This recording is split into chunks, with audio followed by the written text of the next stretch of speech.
मुझे लगता है कि ये पूरा आजमगढ़ जानता है, पूरा देश जानता है कि 19 में चुनाव जीत के अखिलेश यादव जी भाग गए थे और 22 में चुनाव हार के धर्मेंद्र यादव भाग गए थे। अब वो दोबारा यहाँ आ रहे हैं तो आजमगढ़ की जनता ये पूछेगी ना कि आप 22 में आज चुनाव लड़े थे, उसके बाद कई दिन आए थे आजमगढ़।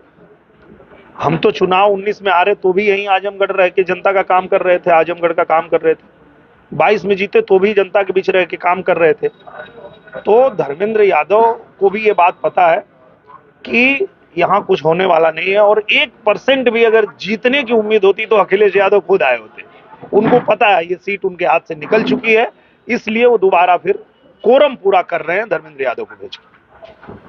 जिस तरह से समाजवादी पार्टी लगी हुई है आजमगढ़ की, अगर हम बात करें तो आजमगढ़ में समाजवादी पार्टी दावा कर रही है कि वो जीत दर्ज करके 24 में जो 22 का बदला उसको 24 में देगी। तो वो तो दावा ये भी कर रही है कि वो सरकार बनाएगी, वो तो दावा ये भी कर रहे हैं कि अखिलेश यादव प्रधानमंत्री बन जाएंगे। देखने दीजिए, सपना देखने पे किसी को रुकावट थोड़े आप लगा सकते हैं या हम लगा सकते हैं, पर सच्चाई के धरातल पे आएंगे तो पता चलेगा कि इस बार 80 की 80 सीट हम लोग उत्तर प्रदेश में जीत रहे हैं और इनका सफाया हो जाएगा, खत्म। यादव जी का आरोप है कि आपके जो इंडस्ट्री के मित्रों ने उन्होंने आपको भाजपाई बना दिया, वरना आप उनके साथ थे, उनके भाई थे।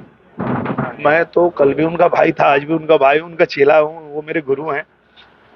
और विजय लाल भैया ने जो बात कहा है कि इंडस्ट्री के लोगों ने मुझे भाजपाई बना दिया, तो मैं इंडस्ट्री के लोगों का पैर धो के और उसको अपने सर माथे रखता हूं और उनको धन्यवाद देता हूं कि उन लोगों ने अगर मुझे यहाँ लाया है तो ये मेरा सौभाग्य है। क्योंकि एक बात और उन्होंने कहा था कि कुछ मुर्गा होते हैं जो आधी रात को बोल देते हैं, तो कम से कम ये मुर्गा जाग रहा है जो आधी रात को बोल रहा है, ताकि जितने बेहोश मुर्गा हैं वो कम से कम भोर में ना जागे तो 7-8 बजे तक जाग जाए।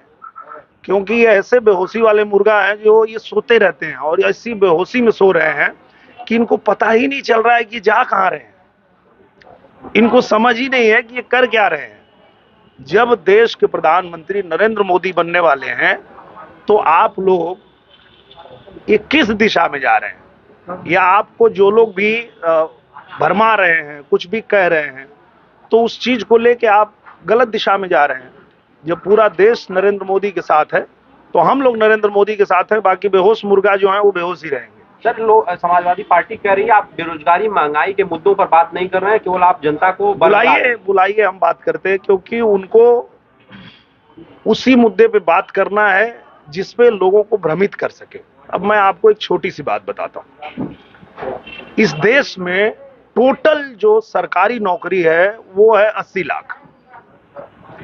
80 लाख लोगों को अगर किसी एक ही जाति को, मान लीजिए 80 लाख अहिरे को दे दिया जाए सरकारी नौकरी, तब भी 22 करोड़ अहिर बेरोजगार रहेंगे। अगर सरकारी नौकरी को ही तुमको समझाया जा रहा है कि वही रोजगार है, वो रोजगार मत कहो। रोजगार का मतलब ये है जैसा हमारे प्रधानमंत्री जी कर रहे हैं कि आप पढ़ लिख लिए तो आपको पैसा चाहिए रोजगार करने के लिए, सरकार दे रही है, आप पैसा लो, रोजगार करो। उसमें अलग अलग रोजगार करने का अवसर है। आप विश्वकर्मा योजना में पैसे ले लीजिए, आप स्वनिधि योजना में पैसे ले लीजिए, 30% आपको सब्सिडी भी मिल जाएगी, 1 पैसा आपको ब्याज नहीं देना है, और जितना लोग चाहें उतना लोग अपना रोजगार करें। ये होता है रोजगार देना और ये होता है मुद्दे पे बात करना। वो क्या कहेंगे, सरकारी नौकरी जो 80 लाख है उसी में उनको घुमाते रहेंगे और उनकी जो बुद्धि है उसको बंद करके अपने पीछे घुमाते रहेंगे। अच्छा, कल धर्मेंद्र जी आ रहे हैं, इतने दिनों के बाद आ रहे हैं, कल फिर वार्ता करेंगे, तो क्या कहना चाहेंगे? आ रहे तो मुझे ये लगता है कि कम से कम चुनाव तक टिके, क्योंकि 3 दिनों का शेड्यूल है सर आजमगढ़ 3 दिन बाद फिर होगा। हाँ, मैं वही कह रहा हूँ कि अब आ रहे हैं तो चुनाव तक यहाँ टिक के तो दिखाएं। हमको तो लगता है कि वो चुनाव होने से पहले, जैसे क्या हुआ था पिछली बार, आप लोगों को याद होगा 19 के चुनाव में जब मतदान हो गया तो अखिलेश यादव जी चले गए निर्वाचन आयोग में और उन्होंने कहा आजमगढ़ का जो भी रिजल्ट होगा हम उसको नहीं मानेंगे, अगर आप लोग को याद हो। तो वो तो चुनाव मतदान के बाद भागे थे और मैदान छोड़े थे। मुझे लगता है धर्मेंद्र यादव तो मतदान के पहले ही मैदान छोड़ देंगे।